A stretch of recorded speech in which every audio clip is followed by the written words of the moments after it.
오늘 함께 나눌 하나님의 말씀은 두 장입니다. 사무엘상 17장 37절 그리고 시편 27편 1절에서 3절입니다.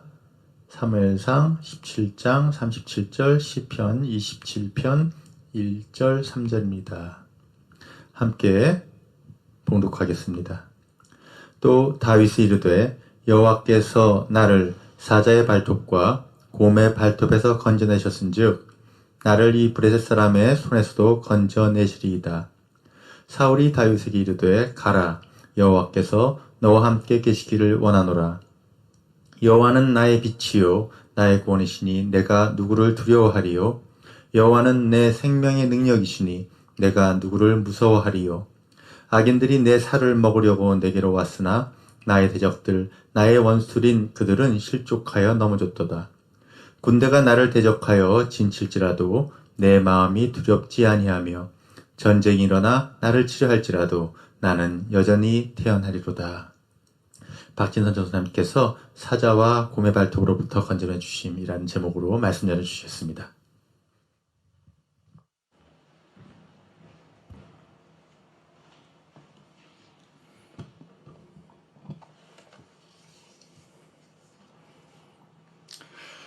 여러분 반갑습니다. 우리 함께 기도 잠깐 하고 말씀 나누도록 하겠습니다.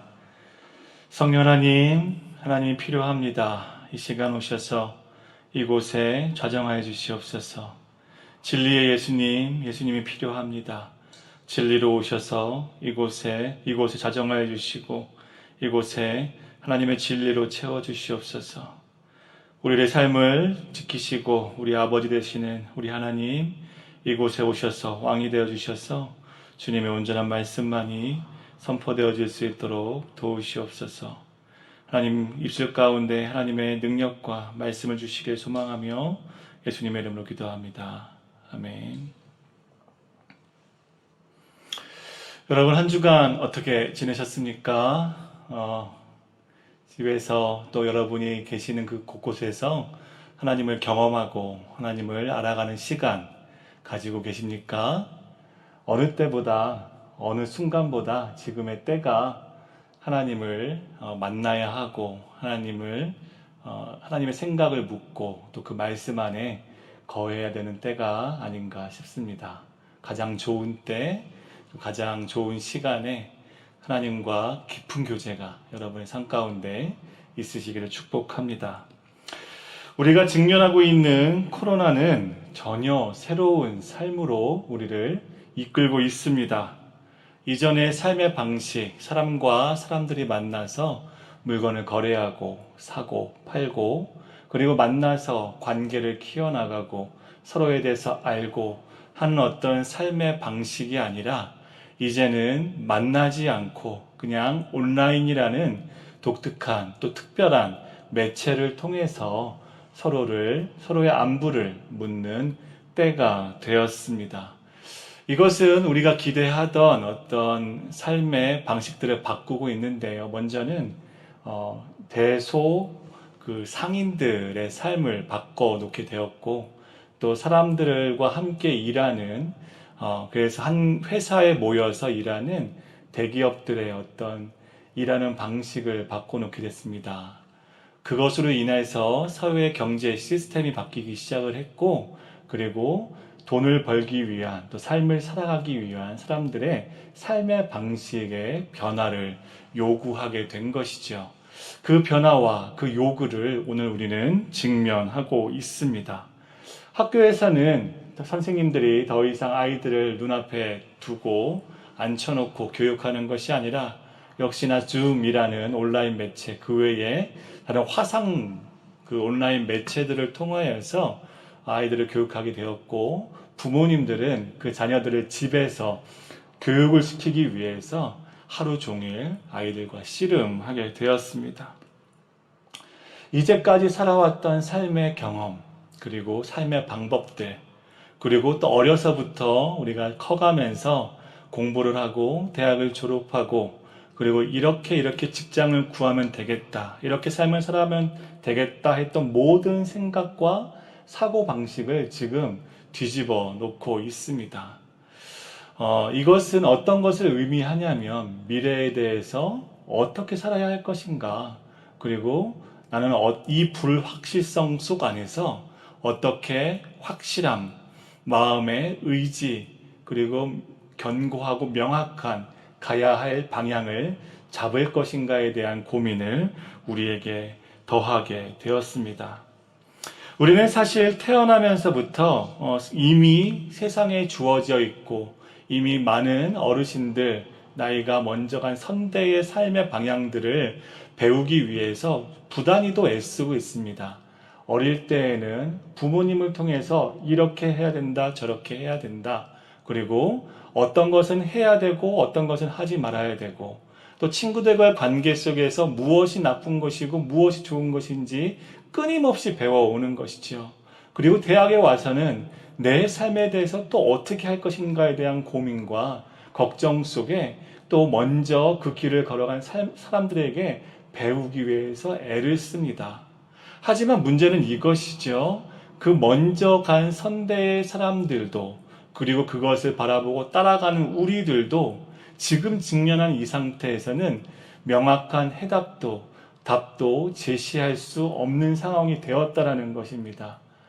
이전까지는 경험이 있고, 그리고 사람들의 이야기를 들으면 아픔 보이지 않아도 내일을 어떻게 마치 예언자처럼 알지는 못해도 이렇게 저렇게 하면 할 수 있겠다라는 막연한 자신감이나 막연한 확실성 같은 것이 있었는데, 지금은 그것조차도 허락되지 않는 상황과 같은 것이죠. 어떻게 해야 하는가? 어떻게 삶을 살아야 하는가? 과연 이때에 나는 살아남을 수 있을까?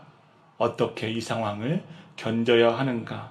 이런 불안과 걱정, 그리고 불확실성에 대한 질문을 우리는 끊임없이 던지게 되어집니다. 오늘 제가 함께 나누려고 하는 다윗과 이스라엘에 대한 이야기를 하기에 앞서서 문명의 변화, 특별히 코로나와 같은 사람들의 삶을 갑자기 바꿔놓는 이 문명의 삶의 변화에 대해서 우리 오래된 한국 이야기를 한번 이야기해보고 싶습니다. 옛날에 고조선이라는 나라가 있습니다. 신석기 시대, 석기 시대 이런 거 다 아시죠? 그런 시대를 지나고 나서 청동기 시대라는 것에 들어서면서 처음 한반도 땅에 나라가 건립된 최초의 나라입니다. 그 나라가 건립된 배경은 다른 것이 아닙니다. 돌을 갈아서 농기구를 만들던, 그래서 모든 사람이 돌만 있으면 열심히 갈아가지고 야채나 채소 음식 같은 것들을 재배할 수 있고, 그리고 과일을 재배할 수 있었던 공통된 삶을 떠나서 청동이라는 특별한 재료, 그것을 재련하고 담군질할 수 있는 그 재력, 부유함이 있는 사람들을 중심으로 청동기 시대가 발전하게 되었다는 것입니다.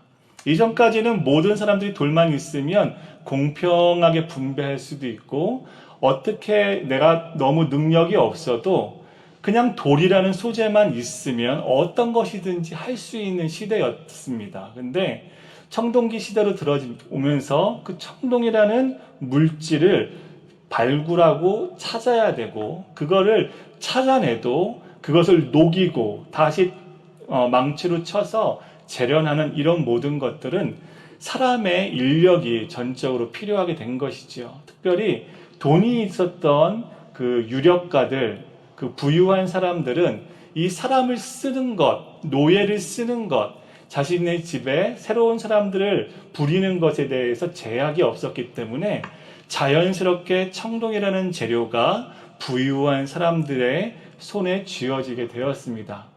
이 부유함, 이 청동이라는 재료는 결국에는 힘을 낳게 되었고요. 또 힘이 작용하고 권력이 작용하면서 사람들은 이 권력가들을 중심으로 모이기 시작하고, 그것은 곧 부족, 그리고 혈맹체, 그리고 연합국을 탄생시켰습니다. 그것이 한국에 있었던 고조선이라는 나라인 것이죠. 사람들이 힘의 균형에 맞춰서 힘이 있는 사람에게로 모이고 그것은 주변 나라들에게 영향력을 행사하는 상황까지 이르게 되는 것입니다. 그래서 고조선이라는 나라의 땅은 상당히 방대했습니다. 그래서 청동이라는 농기구, 청동이라는 무기를 가지고 우리 선조들은 중국의 광활한 벌판을 연나라와 싸워가면서 그 나라를 확장해 갔던 것이죠. 이러다가 놀라운 변혁이 또 한 번 일어나게 됩니다. 그것은 청동기에서 철기로 넘어가게 된 것이죠. 역시나 철이라는 것은 특별한 재련의 기술이 필요했고 그 철이라는 광석과 광물을 얻는 것에 돈이 필요했습니다. 자연스럽게 힘이 있고 귀족의 가문에 있고 재력이 있는 사람들을 중심으로 해서 그 철이라는 것, 무기가 생성됐습니다. 얼마나 강력했던지 철기로 만든 무기는 청동으로 만든 무기를 단번에 제압할 수 있었던 것입니다. 한 번만 휘두르면 이 청동으로 된 무기는 그냥 잘려 버리는 것이죠. 그래서 어느 누구도 이 철기 무기를 가진 사람한테 대항을 할 수가 없었습니다. 그로 인해서 생긴 국가가 바로 우리가 잘 아는 고구려입니다. 고구려는 막강한 철기 문화를 중심에 두고 그 재련하는 기술을 중심에 두고 역시나 광활한 중국 대륙을 호령하게 된 것이죠. 이것은 큰 변화이고 그리고 청동기에서 철기로 넘어가는 그 당시의 사람들에게는 엄청난 도전이었습니다. 소재 하나가 바뀌고 그리고 그 무기와 농기구가 바뀌는 것이 한 나라의 그 앞길에 대해서 그 흥망성쇠를 결정할 수 있는 상황이 된 것이죠. 바꿔 말하면 고조선에서 살고 있던 사람들 그리고 그것을 청동으로 중심으로 뭉쳐있던 사람들은 자연스럽게 철기 문화를 가졌던 사람들에게 굴복하고 그들에 의해 죽임을 당하거나 그들의 인생이 그 철기 문화를 가진 사람들의 손에 의해서 결정되어졌습니다. 그것은 얼마나 두려운 일입니까? 그 상황에 만약에 우리가 있다고 생각을 한다면 그리고 내가 속한 가문, 내가 속한 나라, 내가 속한 연맹체가 더 발전된 어떤 나라와 그 연맹체 앞에서 아무런 힘도 못 쓰고 있는 상황이라면 어떤 마음이겠습니까? 오늘 우리가 잘 알고 있는 이스라엘, 특별히 다윗 시대의 이스라엘은 청동기 문화를 가지고 있었습니다. 물론 석기 시대를 지나면서 농기구가 발전하는 것은 이스라엘에게 큰 부를 가져왔고 그리고 역시나 청동기 시대에 나라를 형성했던 많은 고대 국가의 발자취를 따라서 이스라엘 백성은 그 사무엘에게 왕을 요구하게 된 것이죠. 우리도 혈맹을 중심으로 한, 우리도 부를 중심으로 한 그러한 왕으로 우리가 똘똘 뭉쳐서 이 문화, 이 문명을 발전시켜야 한다고 이야기했던 것입니다. 이에 사무엘은 하나님의 말씀의 뜻을 따라서 한 사람을 선택했는데 그것이 바로 사울 왕인 것이죠. 이 사울 왕은 성경이 말하는 것에 의하면 부유한 부호의 아들이었다고 이야기합니다. 그래서 하나님께서 이 사울 왕에 대해서 선택할 때에 부유한 가문에서 선택하고 또 많은 고대 국가의 전처와 발자취를 따라서 그 백성 중에 가장 준수한 외모를 가지고 신체를 가지고 있는 사람을 선택한 것입니다. 그리고 이 사람은 초대 이스라엘의 왕이 된 것이지요. 처음 일어난 나라의 왕으로 사울이 서게 된 것입니다. 이런 이스라엘을 뒤흔들 만한 한 가지 사건이 발생합니다. 그것은 블레셋이라는 나라와 전쟁이 일어나게 된 것이죠. 문명의 변화는 고대 국가들의 전쟁으로 항상 이어졌는데 이스라엘도 그 상황에서 예외는 아니었습니다. 사무엘상 13장을 보면 사울 왕이 이스라엘 군대 3,000명 정예군을 발탁하고 2,000명은 사울이 있는 믹마스와 베델산에 있게 하고 1,000명은 요나단과 함께 베냐민 기브아에 있게 했습니다. 문제는 여기서 발생하는 것이죠. 요나단이 게바에 있는 블레셋 사람의 수비대를 공격합니다. 성경을 어디를 봐도 사울 왕의 명령에 의해서 그 일이 발생한 거라고 표현되지 않습니다. 그래서 신학자들은 이 부분에 대해서 요나단이 사울, 자기 아버지의 왕으로서의 통치, 그리고 하나님 앞에서의 영적인 그 법을 따르지 않는 모습에 반발했다라고 이야기하기도 합니다. 다시 돌아와서 이 요나단의 기습작전은 성공을 하죠. 하지만 문제는 그 다음에 있었습니다. 블레셋이 자신의 수비대가 이스라엘의 기습작전에 패하고 많은 사람들이 죽었다는 이야기를 듣고 군사를 일으킵니다. 그리고 이스라엘에 쳐들어오죠. 더 큰 문제가 발생을 여기서 하게 됩니다. 이스라엘은 청동기 시대를 지나고 있고 철기 시대를 향해 가는 나라였고 블레셋은 철기 문화가 정착한 나라였습니다. 그렇다면 사울 왕은 어떠한 고민을 그 앞에서 했겠습니까? 당시 블레셋은 철기 시대의 정점에 서 있었습니다. 여호수아 13장 3절을 보면 블레셋에 대해 설명하고 있는데요. 블레셋은 가사라는 나라, 아스돗이라는 나라, 아스글론, 가드, 에그론이라는 철기 시대를 받아들이고 정착시킨 나라들의 연맹체였습니다. 역시 고대 국가의 그 풍습, 그 흐름에 따라간 것이죠. 근데 그 연합국, 그 강대한 국가가 지금 쳐들어온 것이죠. 사무엘상 13장 5절을 보면 블레셋 군대는 병거가 3만이요, 마병이 6천이요, 백성은 해변에 모래가 같았다라고 이야기합니다. 잠시 생각해야 될 부분이 있는데 여기서 말하는 병거, 마병을 생각해 볼 필요가 있는 것이죠. 그 당시에 철기 시대, 철기 문명을 받아들인 나라들의 말들을 보면 온통 철로 감싸져 있습니다. 철마병, 철기마병, 이렇게 표현을 하는데 아무리 화살을 쏴도 그 말을 죽일 수가 없는 거예요.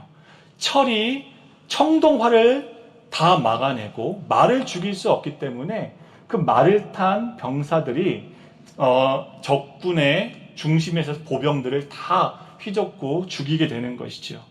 블레셋 군대가 마병이 6천 명이라고 했습니다. 이 말은 무엇입니까? 마병만 이스라엘의 2배가 된다는 이야기입니다. 숫자로도 밀리고 그리고 문명, 특별히 무기로서도 밀리는 그 상황에 이스라엘이 서 있게 된 것입니다. 이런 상황에 문명적으로 낙후된 이스라엘은 당연히 공포에 휩싸였을 것입니다. 그래서 사무엘상 13장 6절과 7절을 보면 이러한 얘기가 나옵니다. 이스라엘 백성들이 위급함을 보고 절박하여 굴과 수풀과 바위 틈과 은밀한 곳과 웅덩이에 숨었고 어떤 백성들은 국경을 넘어 도망가고 요단강을 건너고 그리고 사울을 따르는 모든 백성들은 떨었다라고 이야기하는 것입니다. 어떠한 방법이 있었겠습니까? 자신의 문명보다 훨씬 앞장선 그 적군이 어느 날 갑자기 눈앞에 나타난 것입니다. 요나단의 기습작전은 아무도 몰랐던 것이죠. 백성들 입장에서는, 왕의 입장에서는 이것은 정말 말할 수 없는 놀라움 그리고 두려움과 같았던 것입니다. 앞에서 말씀드렸듯이 청동으로 만든 칼은 철기로 만든 칼과 싸울 때에 2번, 3번만 맞부딪히면 그냥 깨져버립니다. 혹은 잘려버리는 것이죠. 근데 심지어 이스라엘 백성들의 군사들은 이러한 철기로 된 무기를 아무도 가지고 있지 않았다라고 성경은 이야기합니다. 성경은 무엇이라고 얘기를 하냐면 철로 만든 칼과 창은 사울과 그의 아들 요나단에게만 있었다라고 이야기하는 것입니다. 그렇다면 이스라엘 군대는 그 앞에서 무엇을 할 수 있었을까요? 싸움이나 할 수 있었겠습니까? 그리고 적군의 기마병 100명이면 능히 3000명을 당해낼 수 있지 않았겠습니까? 사무엘상 13장 19절에서 22절을 보면 당시의 이스라엘의 상황을 이렇게 묘사하고 있습니다.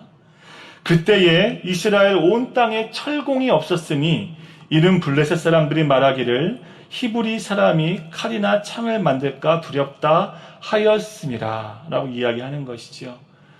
이스라엘은 철기 문화로 접어들면서 철기 농기구를 쓰긴 했는데 그것이 무뎌지고 그것이 힘이 없어지면 블레셋에 가서 대장장이를 통해서 다시 망치질을 하고 그것을 다시 날카롭게 벼른 후에 가지고 와서 사용했다. 그것에 대한 수입료를 받고 그것에 대한 임금을 받고 내고 농기구를 다시 가져오게 된 것이죠. 블레셋은 이스라엘로부터 수축되는 얻게 되는 이러한 이익을 무시할 수가 없었습니다.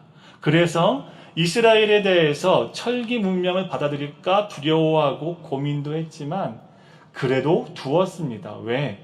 이스라엘로부터 들어오는 돈이, 자금이 그만큼 충분하고 풍요했기 때문에 그렇습니다.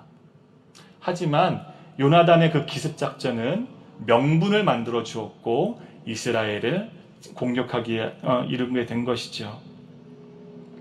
다시 전쟁 상황으로 돌아와서 이스라엘의 군대인 요나단의 1000명, 사울에게 2000명은 선발된 정예 군사였지만 사실은 그 앞에서 아무런 힘이 없는 상황입니다.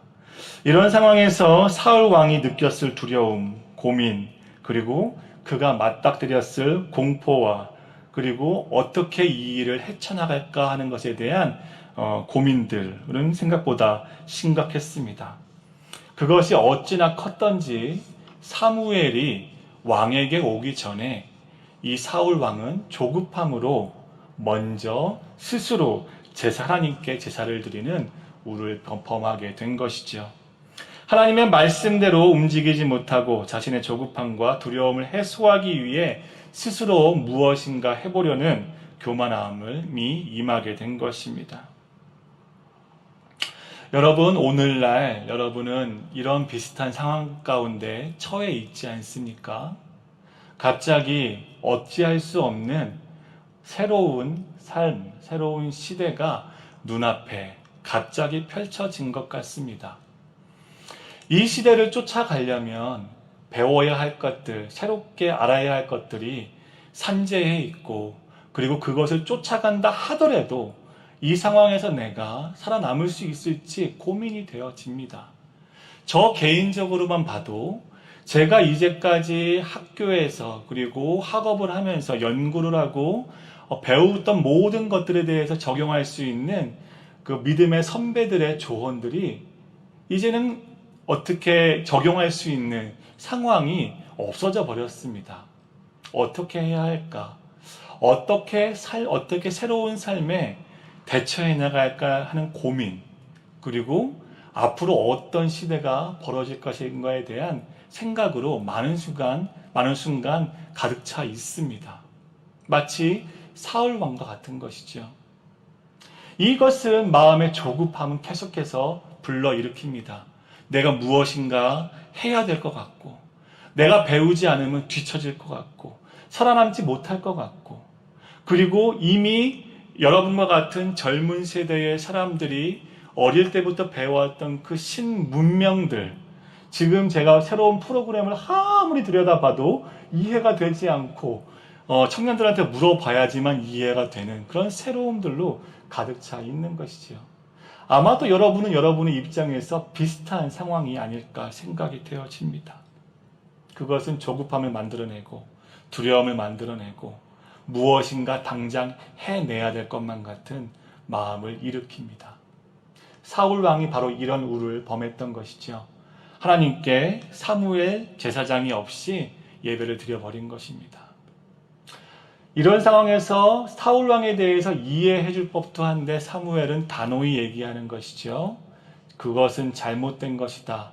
하나님의 말씀을 지키고 하나님의 말씀 앞에, 하나님 앞에 서는 것에 대해선 온전하고 단호해야 된다고 이야기하는 것 같습니다. 앞서 고구려의 상황에서 볼 수 있는 것처럼 전혀 새로운 강적 앞에서 이스라엘은 어떻게 하면 살 수 있었겠습니까? 여러분, 그 상황이라면 지금 딱히 방법이 생각이 나십니까? 저는 이 구절을 보면서 아무리 제가 고민을 해봐도 답이 생각이 나지 않았어요. 어떻게 하면 되었을까? 군사적인 열세, 문명적인 열세, 지금 처음 나라를 일으켜서 백성들을 통솔해야 되는 상황, 정말 상상도 할 수 없는 규모의 적군이 앞에 있고 그 적군은 자기보다 더 뛰어난 기술과 문명을 가지고 있는 그 상황에서 나는 어떠한 묘책을, 어떠한 방법을 생각해내서 먼저는 내가 살고 또 백성들을 살릴 수 있을까? 이 말씀 앞에서 더 이상 진행을 하지 못하고 고민만 계속 되뇌었습니다. 그리고 역시나 저의 생각과 고민은 하나님을 향할 수밖에 없었던 것이죠. 하나님은 과연 그 상황에서 어떠한 방법을 취하셨는가? 우리도 잘 알다시피 이 상황에서 하나님께서 취하셨던 방법은 바로 다윗이었습니다. 다윗이라는 하나님을 예배하는, 하나님을 경외하는 어린 소년, 상식적이지 않고 일반적이지 않은, 전쟁에서 장성한 성인들이 나가서 싸워도 모자랄 그 상황에서 소년을 택하셨다라는 놀라운 하나님의 방법이었습니다. 첫 번째 1차 블레셋의 침공은 하나님께서 다윗을 통해서, 그리고 또 그 가운데 사울에게 은혜를 베푸셔서 첫 번째 침공은 막아냅니다. 블레셋이 기습작전에 대해서 사실은 그 상황에 바로 공격했어야 됐기 때문에 잘 정비를 하지 않은 상태였던 것이죠. 그리고 나서 2차 침공을 일으킵니다. 더 많은 사람들을 일으키고 거기에 블레셋의 가장 유명한 대장 한 사람을 함께 보내게 됩니다. 그것이 누굽니까? 골리앗인 거죠. 골리앗에 대해서 성경은 이렇게 이야기합니다.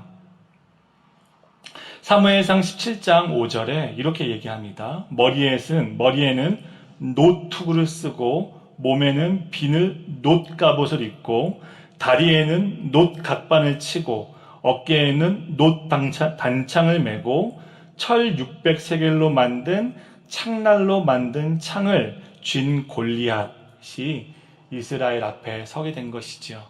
갑옷은 청동기 시대를 거치면서 놋으로 된 것이었지만 가장 중요한 무기가 무엇이었다고 성경은 묘사하고 있습니까? 철이었다고 이야기합니다. 철 600세겔, 우리 단위로 환산하면 철 69kg을 열심히 치고 단련해서 만든 창이라는 것입니다. 창날이라는 것이죠. 이것이 문제가 되는 것은 무엇이냐면 골리앗과 같이 훈련된 장수가 마음먹고 한번 그 긴 창을 휘둘렀을 경우 청동 칼을 가지고 있거나 그것마저도 없는 백성들은 그 한 번의 휘두름에 다 죽게 된다는 것입니다. 더 큰 상황이 이스라엘에게 발생한 것입니다. 이런 모든 골리앗의 비아냥, 조롱하는 것, 자신의 문명을 믿고 자신의 기술을 믿고 자신의 무기를 믿고 쳐들어온 블레셋 앞에서 자신의 위엄을 뽐내는 골리앗을 다윗은 보게 되죠. 그리고 사울왕에게, 그 고민이 많고 두려움이 있었던 사울왕에게 갑니다. 사울왕이 할 수 있는 유일한 방법, 다윗을 위해서 할 수 있는 유일한 방법은 자신이 가지고 있었던 옷과 자신과 요나단이 가지고 있었던 철로 된 칼을 주는 것 외에는 방법이 없었습니다. 어떤 기대가 있었겠습니까? 소년이 나왔고, 그리고 그 철로 만든 창에 대해서 대적할 수 있는 유일한 무기 하나, 그것을 쥔 어린 소년을 보는 사울왕에게 어떤 희망이 있을 수 있었겠습니까? 근데 소년 다윗은 이것을 입어보고 칼을 차보니까 도무지 안 되겠는 것이죠. 그리고 다 내려놓고 집어든 것이 있습니다. 그것이 무엇입니까? 우리가 잘 알죠? 물맷돌 5개. 얼마나 놀라운 일이 아닙니까? 정말 이건 신기하면서도 놀라운 일입니다. 하나님께서 다윗과 함께 계셨고 다윗을 사용하시기로 결정하셨고 하나님께서 한 가지 묘책을 내셨는데 그게 돌멩이인 것입니다. 앞서서 제가 정말 장황하게 이야기했습니다. 문명의 변화, 무기의 변화, 농경기구의 변화를 얘기하면서 석기 시대를 지났다, 청동기 시대를 지났다, 철기 시대를 맞닥뜨려 있다라고 막 얘기했는데 하나님의 방법은 돌이었어요. 돌. 그것도 큰 돌, 열심히 간 무기 같은 돌이 아니라 그냥 돌 5개. 그것이 다윗을 통한 하나님의 방법이었던 것입니다. 그리고 다윗은 그런 골리앗 앞에서 맞서게 되죠. 그리고 사무엘상 17장 45절에 다윗은 이렇게 강하게 이야기하는 것입니다. 너는 칼과 창과 단창, 무엇을 얘기합니까? 온통 자신들의 발전된 무기를 이야기하고 있습니다. 단창으로 내게 나오거니와 나는 만군의 여호와의 이름 곧 내가 모욕하는 이스라엘 군대의 하나님의 이름으로 내게 나아간다. 무엇을 가지고? 돌멩이를 가지고 나아간다라는 것입니다. 이 돌 5개는 하나님의 이름, 하나님의 능력의 메타포 같은 것입니다. 하나님의 그 의미와 상징이 담겨 있었던 것이요. 다시 말하면 하나님은 일반적이지 않은, 사람들이 이렇게 하면 강할 수 있다, 이렇게 하면 살아남을 수 있다, 이렇게 하면 우리 국가가 강대해질 수 있다, 이렇게 하면은 내가 부유해질 수 있다는 모든 것들 다 접어두시고 그 당시에 가장 낮은 문명의 것, 이미 오랜 시간, 수십 년, 수백 년의 시간을 거쳐오면서 변화된 가장 작은 것을 사용하여 골리앗을 제압하는 것이죠. 우리는 처음에는 라디오라는 매체를 통하여서 소통을 하게 되었습니다. 주파수를 통해서 기계에서 흘러나오는 그 소리는 정말 놀라운 것이었어요. 사람과 사람 사이에 가까이 만나야지만 대화를 하고 소리가 전해질 수 있었는데 라디오는 모든 지역을 넘어서는 것이었습니다. 물론 그 지역의 범위가 한정적이긴 했지만 그것은 놀라운 변혁이었죠. 이 라디오, 특별히 음성 매체가 송출되는 이 변화는 그 사회에 놀라운 변화를 일으켰습니다. 그 다음에 어떤 변화가 있었습니까? 음성이 아니라 화상이 이어져서 TV라는 것이 나온 것이죠. 이것 또한 정말 놀라운 사회 변혁을 일으켰던 것이죠. 그리고 인터넷이 발전되고 지금 오늘날 우리는 온라인 시대라는 이름이 명명되어져 있는 삶을 맞닥뜨리고 있습니다.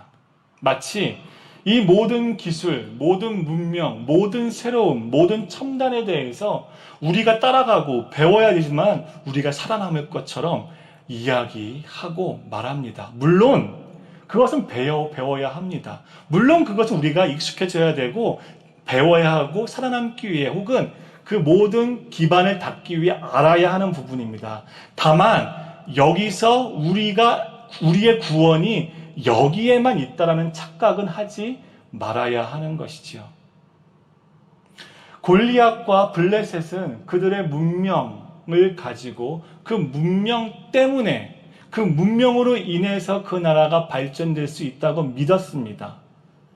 그리고 청동기 시대의 이스라엘 백성은 그 문명보다 뒤처졌기 때문에 방법이 없다, 살 수 없다, 우리는 망할 것이다 라고 이야기했습니다. 나라가 일어나자마자 망할 것 같은 그 위기, 더 이상의 그 생각의 범위가 확장되지 않고 그 위에서 역사하시고 놀라웠게 사람들을 세우시고 구원하시는 하나님을 바라보지 못하게 한 것이 바로 그 문명의 제한성 같은 것이었죠.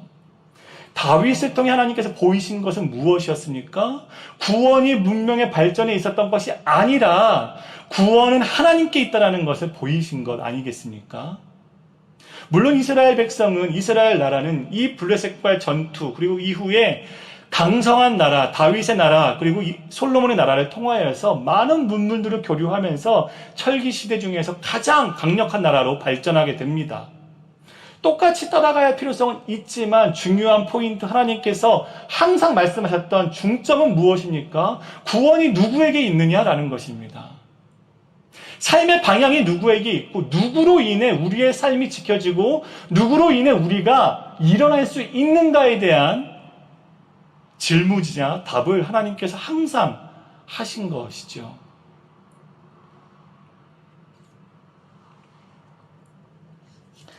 사무엘상 17장 47절에 다윗은 이야기합니다. 또 여호와의 구원하심이 칼과 창에 있지 아니함을 이 무리에게 알게 하리라. 전쟁은 여호와께 속한 것인즉 그가 너희를 우리 손에 넘기시리라. 여러분은 여러분의 하나님의 백성이신 것을 믿으십니까? 여러분의 주인, 여러분의 왕, 여러분의 삶을 책임지시는 그 구원자가 바로 하나님이신 것입니다. 그렇다면 어떠한 삶의 변화가 있더라도, 어떠한 우리 삶의 어려움이 닥쳐오더라도 구원은 하나님께 있다라는 것이죠. 삶은 어려울 수 있어요. 우리의 변화된 삶은 어쩌면 답답함과 두려움을 줄 수 있습니다. 하지만 그 상황에서도 우리가 잊지 말아야 할 것, 그것은 무엇입니까? 구원은 하나님께 있다라는 것. 여호와의 구원하심이 칼과 창에 있지 않다라는 것을 우리는 잊지 말아야 하는 것이지요. 그렇기에 우리는 두려워하지 않을 수 있습니다. 그렇기 때문에 여호와는 나의 빛이요 나의 구원이십니다라고 외칠 수 있는 것이지요. 다시 한번 말씀드립니다. 성실하지 않아도 된다는 얘기가 절대 아닙니다.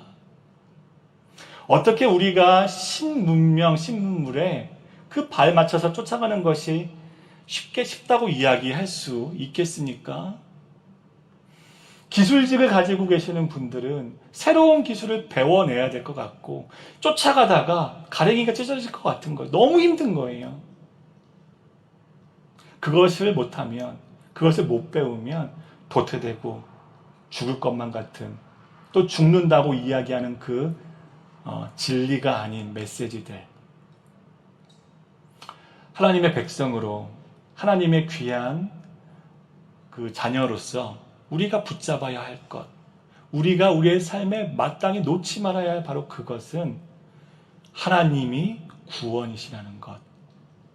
구원이 어떠한 문명이나 기술에 있지 않고 구원은 바로 하나님 자신이라는 것을 우리는 잊지 말아야 합니다. 사울왕이 실패했던 것이 무엇입니까? 사울왕이 무너졌던 그것. 하나님이 구원이시라는 것을 붙잡지 못했어요. 새로운 무언가, 강하지 못함에서 오는 그 두려움에 휩싸였고 거기서 무너져 버렸습니다. 변화의 중심, 그리고 그 변화에 대한 구원은 우리 하나님께 있습니다. 초대교회 시대를 생각해보면 갑자기 어느 날 로마의 박해가 시작되어졌습니다. 교회 사람들은 뿔뿔이 흩어졌고 그리고 그 원형 경기장에 제물로 바쳐졌습니다. 많은 사람들이 온몸에 촛농을 농인 것을 바르고 길거리에 그 횃불로 사용되어졌습니다. 정말 이곳에서도 죽음, 저곳에서도 죽음, 내 형제인 누가 죽었더라, 잡혀갔더라, 그런 얘기만 들려오게 되는 상황을 어느 날 갑자기 직면하게 된 것이지요. 초대교회의 사람은 하나님의 자녀라는 이유로 아무것도 할 수가 없었습니다. 무언가는 해야 될 것 같은데 할 수가 없었던 것이죠. 그때의 그들은 무엇을 붙잡았습니까? 예수가 구원이시라는 것, 그것을 붙잡지 않았습니까? 또한 사도 요한에게 하나님께서 말씀하셨던 것, 이 모든 박해의 상황에 예수님께서 교회 성전의 촛대 사이를 거닐고 계셨다는 것, 하나님이 그들과 여전히 함께 하시고 여전히 그들을 붙들고 계시다는 것을 믿었던 것이죠. 그 구원의 하나님을 믿음으로 말미암아 모든 것을 견뎌냈던 것입니다. 이런 구원의 주체를 믿었던 다윗은 여호와께서 나를 사자의 발톱과 곰의 발톱에서 건져내셨은즉 나를 이 블레셋 사람의 손에서도 건져내시리다 라고 고백하면서 구원의 주체인 하나님만 바라보고 적군이었던 골리앗을 향해 달렸던 것입니다. 사랑하는 여러분, 우리도 이제는 달려야 될 대상이 갑자기 눈앞에 생겼습니다. 그 대상은 마치 골리앗처럼 상상이 되어지지도 않고 그 어떤 객관적인 전력이나 객관적인 힘이나 그런 문명의 차이도 더 커 보이는 것 같습니다. 이 새로운 상황은 이전까지 내가 겪었던 삶에 대해 어떠한 것도 적용되지 못하고 해답도 발견할 수 없을 만큼의 상황이기도 한 것 같습니다. 우리는 무엇을 할 수 있겠습니까? 설령 우리가 할 수 있는 것이 아무것도 없다라고 스스로에게 이야기가 되어지고 사람들이 이야기하고 내 마음속에서조차도 내가 무엇을 할 수 있을까라고 스스로에게 속삭이고 있다면 우리는 무엇을 해야 하겠습니까? 우리의 구원은 주님께 있습니다. 하나님은 우리의 구원 자체이십니다. 하나님은 구원의 한 가지 방법이 되시는 것이 아니라 구원의 전부, 전체, 그리고 구원 자체이심을 기억해내야 하는 것입니다. 다윗처럼 성실하게 용감하게 이 시대를 살아야 합니다. 그리고 블레셋 앞에 이스라엘처럼 할 수 있는 것이 없어 보이는 그때에 무력감이 오고 두려움이 오고 불안감이 엄습할지라도 우리는 기억해야 하는 것입니다. 하나님이 구원이시다. 그 하나님께서 여러분을 결국에는 승리로 이끄시고 결국에는 이 시대에 당당히 맞서서 그리고 당당히 서서 하나님의 일을, 하나님의 길을 걸어갈 수 있게 하시는 것을 믿으시기를 바랍니다. 사랑하는 여러분, 구원은 주님께 있습니다. 사랑하는 여러분, 하나님은 구원 자체이십니다. 여러분의 생명을 보존할 수 있는 유일한 방법이고 주님만이 여러분을 구하실 수 있습니다. 우리 다 같이 기도하겠습니다. 하나님, 이 시대에 갑자기 벌어진 정말 지난 시간에 어떠한 것도 답을 줄 수 없는 그런 놀라움, 그런 거대함, 그런 새로움이 우리 앞을 막아서고 어떻게 우리의 삶을 살아가야 할 것인가? 나는 살 수 있을까? 나의 인생에 있어서 무엇을 해야 나의 남은 인생을 걸어갈 수 있고 살아낼 수 있을까? 무엇을 먹고 살아야 되지? 어떤 직업을 구해야 되지? 이런 고민과 걱정이 휩싸여 있는 것이 정직한 우리의 마음입니다. 하나님, 두려울 때가 있고 답답할 때가 있고 무기력할 때가 있으며 그것은 무력함으로 내가 아무것도 할 수 없음에 대한 자책으로 다가오기도 합니다. 하지만 하나님, 우리가 기억해야 될 것이 한 가지 있고 그것을 기억하게 하여 주시옵소서. 여호와만이, 우리 하나님만이 나의 구원이신 것에 대해서 잊지 않게 하시옵소서. 하나님, 청동기와 철기에 앞장선 그런 나라를 앞세우고 그런 나라가 적군으로 닥쳐왔었을 때 돌멩이 5개로 그 모든 문명을 물리치시고 아버지, 그것을 이겨내셨던 하나님이신 것을 기억합니다. 주님께는 어떠한 문명 힘도, 어떤 아버지라는 기술의 힘도 소용이 없고 오직 주님이 우리와 함께 하실 때에 그것이 가장 강력한 무기가 되는 것을 고백합니다. 위대하신 하나님, 우리의 구원이 되심을 믿고 의지하오니 우리의 앞길을 인도하여 주시옵소서. 우리의 갈 길을 정하여 주시고 우리의 앞길 가운데 밝게 빛나는 등불이 되어 주셔서 어떻게 서 있어야 하며 무엇을 해야 하며 설령 아무것도 하지 않은 그 순간에도 내가 어떤 마음으로 있어야 하는지 또한 알려주시고 깨우쳐 주시옵소서. 주님만이 나의 구원이십니다. 주님이 나의 빛이십니다. 주님이 나의 유일한 소망 되십니다. 적군 앞에서 나는 두려워하지 않을 수 있습니다. 그 이유는 주님이 나의 구원이시기 때문입니다. 우리 가운데 이런 믿음을 더욱더 강하게 심어주시고 이 세대를 살아갈 때에 당당하게 서서 아버지는 앞장서서 아버지 내달릴 수 있는 그런 우리의 삶의 모습 될 수 있도록 도와주시옵소서. 주님을 의지합니다. 예수님의 이름으로 기도합니다.